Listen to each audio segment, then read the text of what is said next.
Di sebuah desa yang sangat jauh dari kota, tinggallah seorang gadis yang bernama Nirmala. Bersama kedua orang tua dan adiknya yang masih berusia 2 tahun, hidup Nirmala dan keluarganya serba kekurangan. Ayahnya hanyalah seorang buruh kebun dari seorang tuan tanah yang terkenal kejam di desanya. Setiap hari ibu Nirmala membawa adik Nirmala untuk membantu ayahnya di kebun. Begitu pula Nirmala yang masih duduk di bangku kelas 3 SMA di desa sebelah. Setiap hari sepulang sekolah, Nirmala selalu membantu ayah dan ibunya.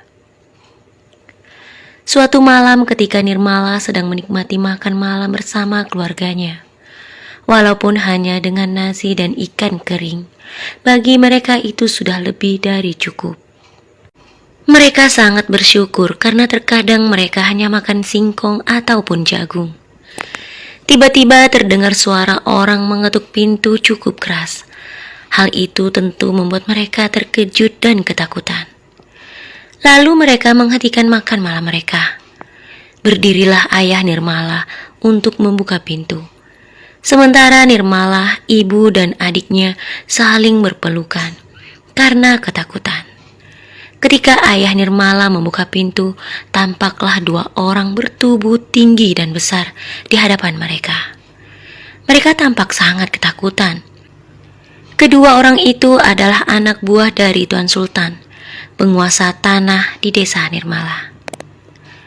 Kedua orang itu berkata kepada ayah Nirmala, "Pak Udin, kami datang kemari atas perintah Tuan Sultan untuk menagih hutang Pak Udin yang selama ini belum dibayar." Lalu ayah Nirmala menjawab dengan perasaan takut, Maaf Tuan, sampai saat ini saya belum punya uang untuk membayar hutang saya. Untuk memberi makan anak istri saya saja sangat sulit." Lalu salah satu di antara mereka berkata dengan nada tinggi, "Itu bukan urusan kami, Pak Udin. Kami hanya menjalankan perintah dari Tuan Sultan. Lagi pula, waktu yang selama ini kami berikan sudah sangat lama. Kami sudah lelah datang ke sini, dan setiap kali kami datang, kami tidak pernah membawa hasil apapun.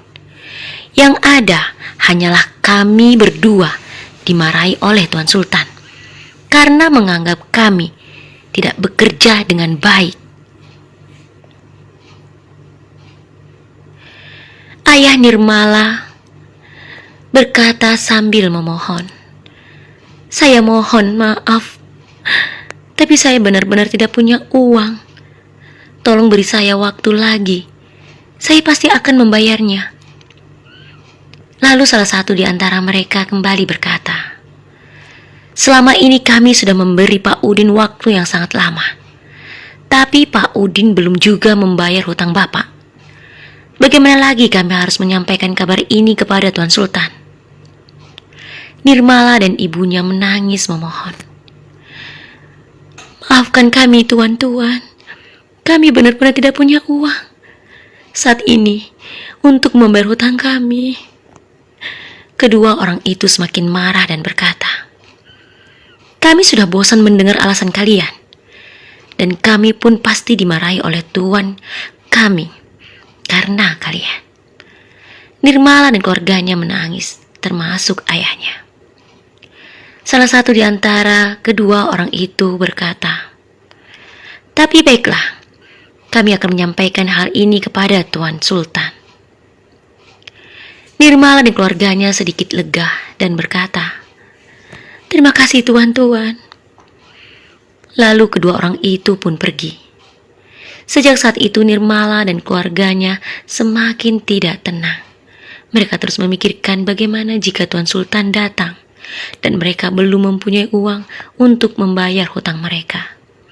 Saat Nirmala dan keluarganya dalam perjalanan pulang dari kebun menuju rumahnya, tiba-tiba terdengar suara kaki kuda berjalan, dan mereka sudah tahu itu pasti Tuan Sultan, karena hanya dia yang selalu mengendarai kuda ketika bepergian.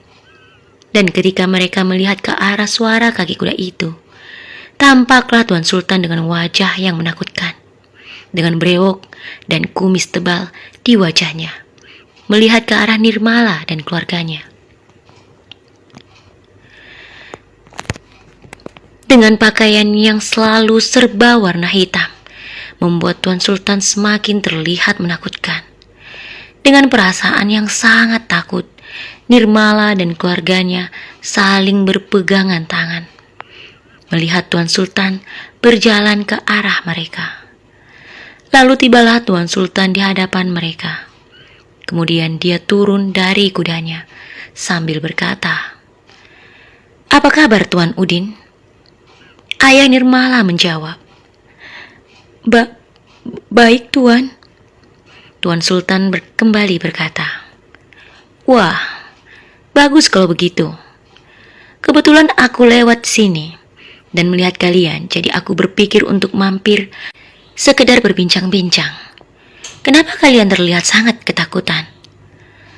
Lalu Tuan Sultan melanjutkan perkataannya, "Ada apa?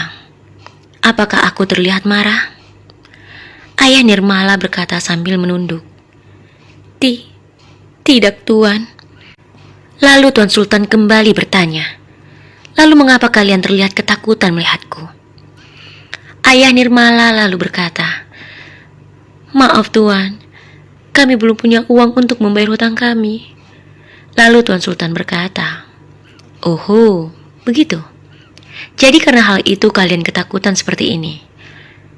Ayah Nirmala menjawab, "Iya Tuan." Lalu Tuan Sultan tersenyum. "Sebenarnya uang segitu bukan apa-apa bagiku. Tapi kalau aku biarkan kalian tidak membayar hutang, bagaimana jika ada orang lain juga berhutang padaku dan mereka tidak membayar hutang dengan alasan yang sama dengan kalian? Lalu, apakah aku juga harus melakukan hal yang sama seperti kalian? Itu akan menjadi pembiasaan yang buruk. Seharusnya kalian berterima kasih dan bertanggung jawab karena aku sudah membantu kalian. Nah, jika suatu saat nanti kalian membutuhkan pinjaman lagi, bagaimana aku bisa percaya jika kalian bisa membayar hutang? Karena uang segini saja kalian tidak bisa membayarnya." Ayah Nirmala hanya tertunduk diam, karena apa yang dikatakan Tuan Sultan itu benar.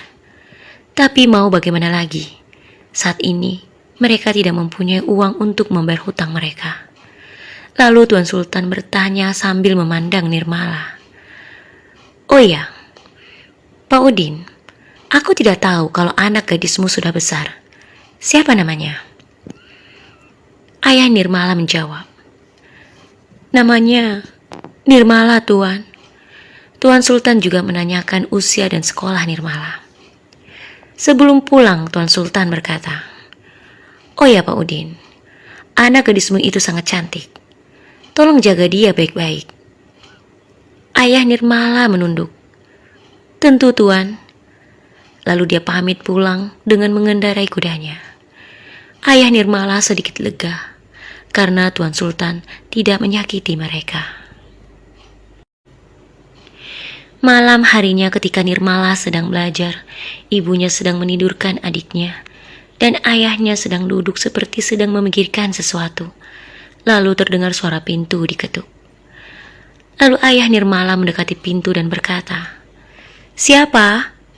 Orang di luar menjawab, "Kami anak buah Tuan Sultan." Mendengar hal itu, Nirmala dan keluarganya saling berpandangan dengan rasa takut. Anak buah Tuan Sultan berkata, "Tolong buka pintunya. Kami hanya ingin menyampaikan pesan dari Tuan Sultan." Akhirnya ayah Nirmala membuka pintunya dengan perasaan takut. Kedua orang tua itu berkata, "Boleh kami duduk Pak Udin?" Ayah Nirmala kembali berkata sambil menunduk, "Silahkan Tuan," dengan wajah ketakutan. Anak buah Tuan Sultan mulai perbicaraan mereka. "Tuan Sultan memerintahkan kami untuk menyampaikan pesan ini kepada Pak Udin.